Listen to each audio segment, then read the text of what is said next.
Растаявший снег обнажил закопанное в сугробе тело человека на одном из придомовых участков в поселке Малые Клыки. Красный от крови лед и торчащие из-под снега останки соседи увидели из своих окон. Скрывать страшное дальше жильцу этого дома стало уже невозможно. Как мужчина сознался полицейским, на второй день Нового года он убил своего 33-летнего знакомого, приревновав его к своей сожительнице. Тело закопал в сугробе, где оно и пролежало больше 2 недель. С места убийства Нафиса Минязова.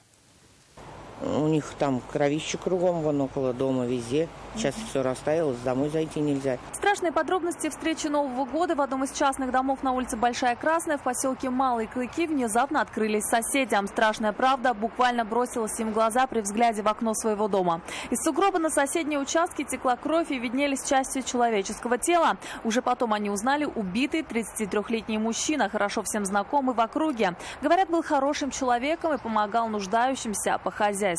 Помогал некоторым. Вот Катя вот одна живет, копала там на огороде что-то. Молодой, говорит, парень, спокойный, хороший. Они же выкинули, как собаку. Собака-то хоронит, и кошек хоронит. А это человек, молодой парень. У него же родители есть, родителям каково. Все произошло 2 января. 44-летний обвиняемый Игорь Акайчев жил в частном доме с сожительницей и ее отцом. В тот вечер он выпивал с тем самым молодым человеком, но в какой-то момент между ними разгорелся конфликт на почве ревности. Не флиртовать, а приставать ко мне. А как он к вам приставал? Ну, как вот, как правильно сказать? Хвататься начал? Хвататься начал, да. Как вот пьяные мужики вот хватаются. Вот. Мужчины сперва вцепились друг в друга в доме, а затем вышли на улицу, вернулся обратно хозяин уже один. Изначально ревнивый сожитель вывел своего собутыльника сюда, в сарай. Там же завязалась драка, и там же он схватился за нож и ударил своего гостя ножом по шее. Один удар оказался смертельным. Затем он вытащил тело сюда на улицу и закопал его в снегу. Более 2 недель оно пролежало здесь. И когда снег растаял, соседи увидели его из окна.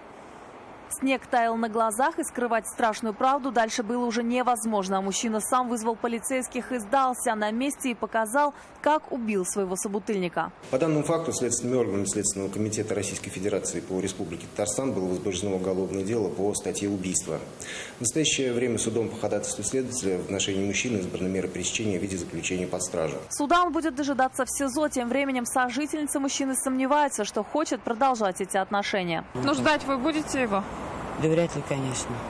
После такого бума. Если его вина будет доказана, мужчина может провести за решеткой до 15 лет. Нафиса Минязова, Наиль Абдулин. Вызов 112.